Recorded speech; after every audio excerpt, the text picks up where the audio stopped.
आपको quick ratio और debt equity ratio निकालना है फ्रॉम द फॉलोइंग इंफॉर्मेशन। आपको टोटल डेट्स दे रखे हैं ₹8 लाख, इन्वेंट्री दे रखा है ₹2,20,000, लॉन्ग टर्म डेट्स दे रखा है ₹6 लाख, वर्किंग कैपिटल दे रखा है ₹2,40,000 और शेयर होल्डर्स फंड दे रखा है ₹12 लाख। ठीक है बच्चों, तो बच्चों जो डेट टू इक्विटी रेशियो है उसके लिए हमें चाहिए होता है नॉन करंट लायबिलिटीज और शेयर होल्डर्स फंड। तो हमें दोनों ही दे रखे हैं। ये जो लॉन्ग टर्म डेट्स है ये हम नॉन करंट लायबिलिटीज ही कहते हैं। ठीक है बच्चों, और शेयर होल्डर फंड ये रहा आपका ₹12 लाख। ठीक है बच्चों, इसका फॉर्मूला होता है non current liabilities upon share holders fund. तो आप इसे जब सॉल्व करेंगे तो आंसर आएगा 0.5:1 या फिर आप कह सकते हैं 1:2। तो डेट टू इक्विटी रेशियो तो आसानी से निकल गया, लेकिन क्विक रेशियो निकालने के लिए आपके पास क्विक एसेट्स होना चाहिए और करंट लायबिलिटीज होना चाहिए। तो टोटल डेट्स में से अगर हम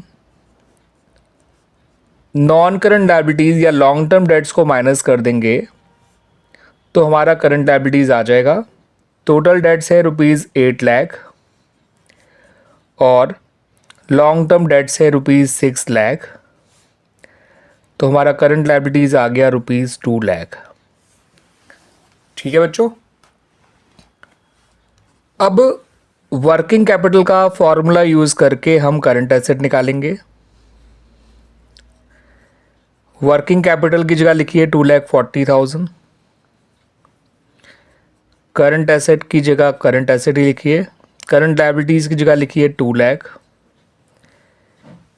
इसे आप सॉल्व करेंगे तो आपका 4,40,000 आ जाएगा करंट एसेट्स। ठीक है बच्चों, अब क्विक एसेट कैसे आएगा वो समझ लीजिए बच्चों। क्विक एसेट निकालने के लिए आप करंट एसेट्स में से इन्वेंट्री को माइनस कर दीजिए। वैसे तो इन्वेंट्री, प्रीपेड एक्सपेंस और एडवांस टैक्स इन तीनों को माइनस किया जाता है, बट वो दोनों ना दे रखे हैं ना पूछे गए हैं। इन्वेंट्री आपको दे रखा है तो आप उसे ही माइनस कर दीजिए। तो 4,40,000 में से आप इन्वेंट्री जो कि है 2,20,000 उसे माइनस कर दीजिए। आपका क्विक एसेट आ जाएगा 2,20,000। ठीक है बच्चों, अब आप अपना क्विक रेशियो निकाल लीजिए। उसके लिए जो आपको चाहिए सब आपके पास है। क्विक रेशियो का फॉर्मूला होता है quick asset upon current liabilities.